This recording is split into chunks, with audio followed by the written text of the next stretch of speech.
Hello everyone. Welcome back to Advaita academy. So, last వీడియోలో మనము probability అంటే ఏంటి? ప్రాబబిలిటీ ఎలాంటి ఎక్స్‌పెరిమెంట్స్‌కి అప్లై చేస్తాము? ఈవెంట్ అండ్ శాంపుల్ స్పేస్ దాని టైప్స్ కూడా మనం లాస్ట్ వీడియోలో డిస్కస్ చేసినాం. అవునా? సో, ఎవరైనా ఇంకా వీడియో చూడకపోతే కింద డిస్క్రిప్షన్‌లో ప్లేలిస్ట్ లింక్ ఇస్తున్నాను. సో, ప్లీజ్ అక్కడి నుంచి చూడండి. ఓకేనా? రైట్. ఈ వీడియోలో మనము ప్రాబబిలిటీ డెఫినిషన్స్ అండ్ యాక్సియమ్స్ గురించి డిస్కస్ చేద్దాం. Probability definitions and axioms. Okay. So, 2 marks క్వెషన్‌కి ఇది చాలా చాలా ఇంపార్టెంట్ టాపిక్. 2 మార్క్స్ క్వెషన్‌కి చాలా important topic. So, ah, definitions and axioms ఏంటి అనేది డిస్కస్ చేద్దాం. సో, 3 టైప్స్‌లో మనము డెఫినిషన్స్ అండ్ యాక్సియమ్స్ చెప్తాము. అంటే 2 డెఫినిషన్స్, ఒకటి యాక్సియమాటిక్ అప్రోచ్ అంటాము. సో, 2 వచ్చేసి డెఫినిషన్స్, ఒకటొచ్చేసి యాక్సియమాటిక్ అప్రోచ్ అంటాం. ఓకేనా? సో, వాటిని మీకు 2 మార్క్స్‌కి అడగడానికి చాలా ఛాన్సెస్ ఉన్నాయన్నమాట. 2 మార్క్స్‌కి అడగడానికి ఛాన్సెస్ ఉన్నాయి. ఓకేనా? రైట్? సో, 3 గూడా ఇదే వీడియోలో డిస్కస్ చేసేద్దాం. ఓకే. సో, ఫస్ట్ దానికోసం ఏం చేద్దామంటే కన్సిడర్ ఏ రాండమ్ ఎక్స్‌పెరిమెంట్ అందాం. సో, దేన్ని రాండమ్ ఎక్స్‌పెరిమెంట్ అంటాం? లాస్ట్ వీడియోలో డిస్కస్ చేసినాం గదా! సో, మీరు రివైజ్ చేసుకోండి మీ మీ మనసులో. సో, రాండమ్ ఎక్స్‌పెరిమెంట్ అంటే ఏంటి? Any experiment whose outcome is known in advance. ఏ ఔట్‌కమ్ వస్తుందో తెలుసు. కానీ ఆ టోటల్ సెట్ ఆఫ్ పాసిబుల్ ఔట్‌కమ్స్‌లో ఏది వస్తుందనేది ముందుకు తెలీదనమాట. అంటే పాసిబుల్ ఔట్‌కమ్స్ తెలుసు. కానీ ఏ ఔట్‌కమ్ మనకు వస్తుంది అనేది ముందు చెప్పలేని ఎక్స్‌పెరిమెంట్స్‌ని మనం ఏమంటాం? రాండమ్ ఎక్స్‌పెరిమెంట్స్ అంటాం. ఓకేనా? So, consider a random experiment with sample space yes. With sample space yes. Okay. And E be the event and E be the event. Each individual element of the sample space is called event. అవునా గదా! So, let E be the event. Let E be the event of sample space yes. Of sample space yes. Okay. So, ఇలా ఉన్నప్పుడు probability of occurrence. Probability. So, full stop పెడదాం ఇక్కడ. So, probability of occurrence అంటే ఆ event జరగడానికి probability అన్నమాట. Probability of occurrence of event ఈ. Event ఈ is defined by is defined by 3 approaches. 3 approaches. ఏంటి ఆ అప్రోచెస్ అంటే ఫస్ట్‌దొచ్చేసి క్లాసికల్ మెథడ్ అన్నమాట. అంటే నార్మల్‌గా మనం డెఫినిషన్ చెప్తాం గదా! ప్రాబబిలిటీ కనుక్కోవడానికి డెఫినిషన్. సో, అది క్లాసికల్ మెథడ్. ఫస్ట్‌దొచ్చేసి క్లాసికల్ మెథడ్. సెకండ్‌దొచ్చేసి relative frequency method. Relative frequency method అంటే నంబర్ ఆఫ్ శాంపుల్ స్పేస్ ఎక్కువుందనుకోండి. అంటే ఎక్స్‌పెరిమెంట్ అనేది చాలా సార్లు చేసినామనుకో, అప్పుడు మనం ప్రాబబిలిటీ రిలేటివ్ ఫ్రీక్వెన్సీ మెథడ్ ద్వారా చెప్తాం. అంటే జస్ట్ డెఫినిషన్ అంతే. ఓకేనా? థర్డ్‌దొచ్చేసి యాక్సియమాటిక్ అప్రోచ్ లేదా ప్రాబబిలిటీ త్రూ యాక్సియమ్స్ అంటాం. ప్రాబబిలిటీ త్రూ యాక్సియమ్స్ అంటాం. అంటే కండిషన్స్ లాగా అనుకోండి. ఓకే. సింపుల్‌గా చెప్పాలంటే. లేదా యాక్సియమాటిక్ అప్రోచ్ ఆఫ్ ప్రాబబిలిటీ అంటాం. యాక్సియమాటిక్ అప్రోచ్ ఆఫ్ ప్రాబబిలిటీ అంటాం. సో, ఈ 3 వేస్‌లో మనము ప్రాబబిలిటీ యొక్క డెఫినిషన్‌ని చెప్తాం. ఓకే. సో, మీరు ప్రిపేర్ అవుతుంటే యూనివర్సిటీ ఎగ్జామ్‌కి ప్రిపేర్ అవుతుంటే గనక మనకు ఈ 3 అప్రోచెస్‌లో ఏదైనా అడగొచ్చనమాట. Explain classical method of probability అని అడగొచ్చు. లేదా explain relative frequency method of probability అని అడగొచ్చు. లేదా యాక్సియమాటిక్ అప్రోచ్ ఆఫ్ ప్రాబబిలిటీ అని కూడా అడగొచ్చనమాట. సో, ఏదడిగినా మీరు రెడీగా ఉండాలి. సో, క్లాసికల్ మెథడ్ అంటే ఏం లేదు. Very simple. మనం రెగ్యులర్‌గా నేర్చుకునే డెఫినిషనే. So, classical method. Okay. So, classical method అంటే జనరల్‌గా మనం నేర్చుకునే డెఫినిషన్. ఏంటా డెఫినిషన్? ప్రాబబిలిటీ ఆఫ్ ఈ కనుక్కోవాలంటే మనం ఏం చేస్తాం? Number of outcomes which are favourable to event E by total number of elements in the sample space or total number of events in the sample space అంటాం. So, ఈ method of representing ప్రాబబిలిటీనే మనం ఏమంటాం? Classical method of representing the probability అంటాం. Okay. So, what is the formula? Number of favourable okay. Number of favourable outcomes of event E. Outcomes of event E divided by total number of outcomes of the sample space or random experiment అనొచ్చు. Total number of outcomes of random experiment. Or total number of events in the sample space ఏదైనా అనొచ్చుమా. ఓకేనా? Total number of events in the sample space అన్నా, total number of outcomes in the random experiment అన్నా అంతా ఒకటే. Okay. Right. So, this is the classical method of defining the probability. Next వచ్చేసి relative frequency method. ఇది చాలా సార్లు అడిగిన question ఇది. Okay. So, relative frequency method. So, ఏం లేదు జస్ట్ నంబర్ ఆఫ్ టైమ్స్ మనం ఎక్స్‌పెరిమెంట్ చేసేది చాలా ఎక్కువుందనుకో, అప్పుడు ఈ అప్రోచ్ అనేది యూజ్ చేస్తామనమాట. Okay. So, consider a random experiment. So, దీని డెఫినిషన్ ఈ విధంగా రాయండి. మీకు 2 మార్క్స్ రావాలి కాబట్టి ఇదంతా రాస్తున్నాను. ఓకే. సో, డైరెక్ట్‌గా ఫార్ములా చెప్పకుండాగా. So, consider a random experiment repeated n times. ఒకవేళ గనక రాండమ్ ఎక్స్‌పెరిమెంట్‌ని n టైమ్స్ గనక రిపీట్ చేస్తే okay. If the event E occurred if the event E occurred ఎన్ని సార్లు అక్కర్ అవుతది? n ఆఫ్ E టైమ్స్ అవునా? Occurred n of E times. If the event E occurred n of E times then the probability of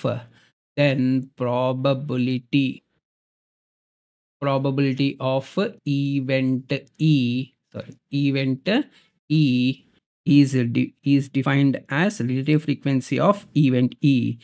Okay, is defined as relative frequency అంటే relative అంటున్నాం కదా, relative అంటే with respect to total number of events N of ఈ event ఎన్నిసార్లు వచ్చిందో దాన్ని relative frequency అంటాం. ఎన్నిసార్లు వచ్చిందో, టోటల్ ఎక్స్‌పెరిమెంట్స్ ఎన్నిసార్లు చేసినామో అందులో మనకు ఈ అనే ఈవెంట్ ఎన్నిసార్లు వచ్చింది అని చెప్పడానికి మనం ఏ వర్డ్ వాడుతున్నామంటే రిలేటివ్ ఫ్రీక్వెన్సీ అంటాం. రిలేటివ్ స్పీడ్ అంటాం. అంటే ఇప్పుడు 2 లారీలు ఉన్నాయనుకో, 2 లారీలు ఎళ్తుంటే రిలేటివ్ స్పీడ్ కనుక్కుంటాం. మనం యాప్టిట్యూడ్‌లో చేస్తాం గదా! సో, రిలేటివ్ స్పీడ్ కనుక్కుంటాం. అంటే ఒక లారీతో కంపేర్ చేస్తే ఇంకో లారీ ఏ స్పీడ్‌లో ఎళ్తుంది అని కనుక్కోవడానికి రిలేటివ్ స్పీడ్ అంటాం అక్కడ. ఇక్కడ ఫ్రీక్వెన్సీ అంటే number of times occurred. Frequency అనే వర్డ్‌కి అర్థం ఏంటి? Number of times occurred. So, టోటల్‌గా మనం n టైమ్స్ మనం ఎక్స్‌పెరిమెంట్ చేస్తే n ఆఫ్ ఈ టైమ్స్ మనకు ఈవెంట్ E అక్కరైంది కాబట్టి, ఆ రెండిటి రిలేషన్‌ని చెప్పడానికి మనం యూజ్ చేసే టర్మ్‌ని ఏమంటున్నాము? రిలేటివ్ ఫ్రీక్వెన్సీ అంటున్నాం. అర్థమవుతుందా అందరికి? సింపుల్‌గా right. Relative frequency of E when number of trials చెప్పినా కదా! నంబర్ ఆఫ్ ట్రయల్స్ కనుక చాలా ఉన్నాయనుకోండి, అప్పుడు మనం ఈ రిలేటివ్ ఫ్రీక్వెన్సీ కాన్సెప్ట్‌ని వాడతాం. Number of trials is n extending to infinity అనమాట. సో, సింపుల్‌గా చెప్పాలి అంటే ఫార్ములా రూపంలో P of E is equal to limit as n tends to infinity n of E by n. So, ఇంతకుముందు లాగానే total number of favourable outcomes of event B by total number of అవుట్‌కమ్సే. కానీ ఇక్కడ just relative frequency method ఎప్పుడు use చేస్తామంటే when number of times experiment performed is very large. చాలా సార్లు మనం ఎక్స్‌పెరిమెంట్ పర్ఫార్మ్ చేసినప్పుడు ఈ అప్రోచ్ అనేది యూజ్ చేస్తామనమాట. ఓకే. సో, ఇప్పుడు మనం డిస్కస్ చేసే ప్రతి ఎక్స్‌పెరిమెంట్‌కి మనము మామూలుగా క్లాసికల్ మెథడ్ మాత్రమే యూజ్ చేస్తాం. రిలేటివ్ ఫ్రీక్వెన్సీ అప్రోచ్‌ని మనం యూజ్ చేయము. ఓకేనా? అర్థమైందా ఇప్పుడు? రిలేటివ్ ఫ్రీక్వెన్సీ అంటే ఎన్ని సార్లు ఎక్స్‌పెరిమెంట్ పర్ఫార్మ్ చేసినామో, ఎన్ని సార్లు మనకు ఫేవరబుల్‌గా పడింది. ఫ్రీక్వెన్సీ అంటే number of times the event E has occurred. Relative అంటే దేనితో కంపేర్ చేస్తున్నాము? టోటల్ నంబర్ ఆఫ్ అవుట్‌కమ్స్‌తో కంపేర్ చేస్తున్నాం. కాబట్టి దీన్ని రిలేటివ్ ఫ్రీక్వెన్సీ అంటారు. ఓకేనా? రైట్. ఇంకా లాస్ట్‌ది probability through axioms. Okay. So, ఇవి ఒక్కటి నేర్చుకుంటే సరిపోతది. ఇది కూడా వెరీ ఇంపార్టెంట్ టాపిక్. 2 మార్క్స్ క్వెషన్‌కి లేదా లాంగ్ ఆన్సర్ క్వెషన్‌లో సబ్ టాపిక్‌కి కూడా ఇవ్వొచ్చనమాట. Okay. So, probability through axiom. So, axioms లాగా ఉంటాయన్నమాట. సో, యాక్సియమ్ 1, 2, 3, 4 4 యాక్సియమ్స్ ఉన్నాయి.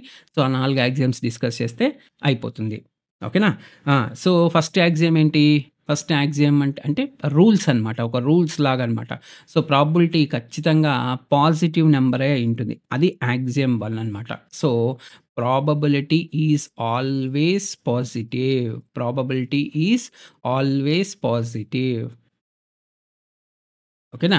కనీసం ఆ ఈవెంట్ జరిగే ఛాన్స్ లేకపోతే అట్‌లీస్ట్ 0 అంటాం గానీ, బట్ ఎప్పుడు కూడా నెగెటివ్ నంబర్ అయితే ఉండదు. Is always positive. కొన్ని కొన్ని సార్లు ప్రాబబిలిటీ ఈజ్ నాన్ నెగెటివ్ అని కూడా ఇస్తారు. కొన్ని టెక్స్ట్ బుక్స్‌లో లేదా కొన్ని చోట్ల మీరు ఇది చూస్తారనమాట. So, probability is non negative. Non negative అన్నా, పాజిటివ్ అన్నా ఒకటే కదా!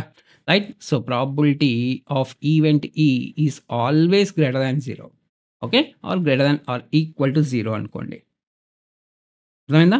Next axiom 2. Axiom 2. So, probability of 5 is equal to 0. Okay.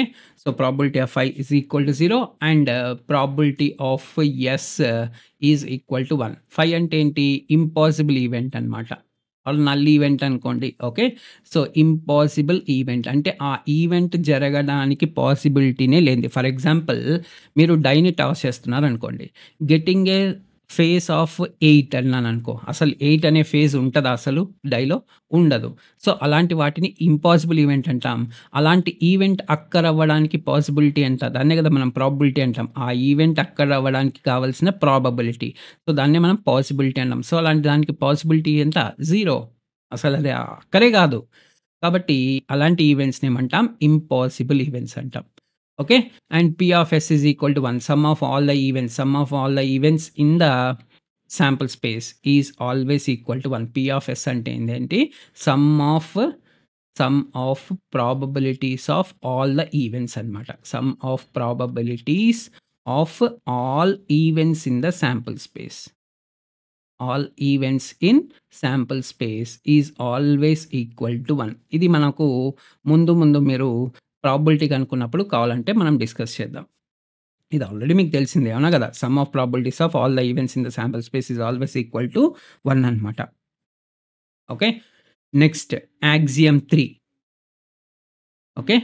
Axiom 3. So, axiom 3 ఏం చెప్తుందంటే if A and B are disjoint sets. If A and B are disjoint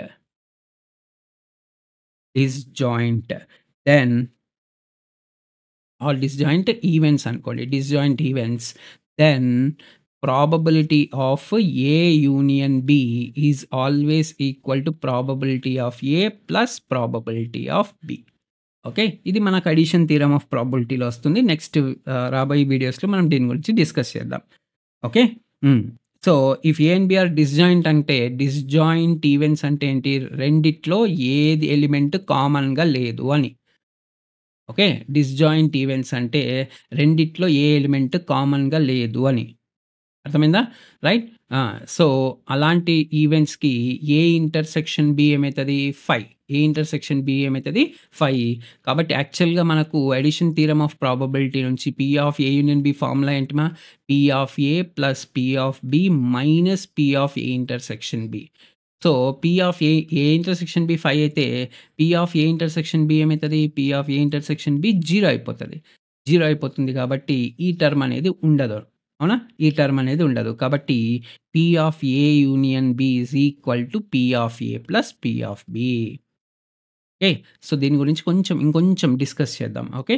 ఎలాంటి events మనకు ఇలా disjoint events ఉంటాయి. ఇవన్నీ కూడా మనం నెక్స్ట్ వీడియోలో ఈవెంట్స్ గురించి డిస్కస్ చేద్దాం. ఆ తర్వాత ఈ వీడియోలో ఈ అడిషన్ థియరమ్ ఆఫ్ ప్రాబబిలిటీ గురించి క్లియర్‌గా డిస్కస్ చేద్దాం. Until then please understand this. ఓకేనా? అర్థమవుతుందా అందరికి? Right. Next last axiom 4. Axiom 4 ఏం చెప్తుంది అంటే if A is subset of B. If A is subset of event B. If event A is subset of event B, then P of A is always less than or equal to P of B. P of A is always less than or equal to P of B అంటున్నా. అర్థమవుతుందా? Right? So, అదే అనమాట టోటల్‌గా మనకు ఆహ్, axioms of probability. అర్థమవుతుందా? Right?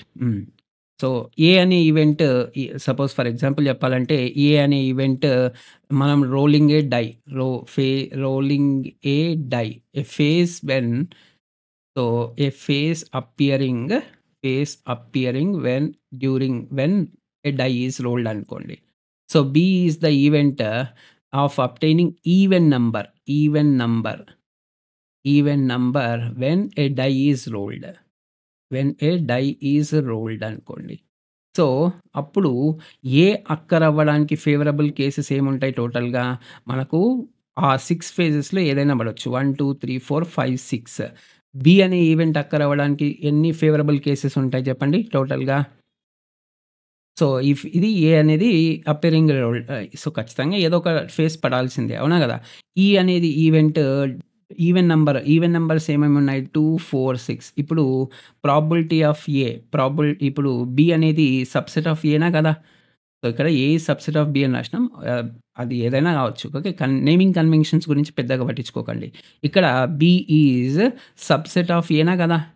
So, B is subset of A కాబట్టి ఖచ్చితంగా probability of B is always less than or equal to probability of A అనమాట. సో, ఈ విధంగా మీరు యాక్సియమాటిక్ అప్రోచ్ ఆఫ్ ప్రాబబిలిటీ గురించి డిస్కస్ చేసుకోవచ్చు. ఓకే. అర్థమైందా? సో, ప్రాబబిలిటీకి ఉండే కొన్ని లక్షణాలనుకోండి, కొన్ని ప్రాపర్టీస్ అనుకోండి. ఓకేనా? సో, ఈ 3 అప్రోచెస్ మీకు క్లియర్‌గా అర్థమైంది అనుకుంటున్నాను. Probability through classical method, relative frequency method and also axiomatic approach. So, ఈ వీడియో ఇంకా ఏదైనా డౌట్స్ ఉంటే మీకు కామెంట్స్‌లో తెలియజేయండి. So, please if you like the video if you like the content of the video, please like this video, share this video with your friends, and don't forget to subscribe to our channel. Okay? Right. That's all for this video. We'll meet in the next video. Jai Hind.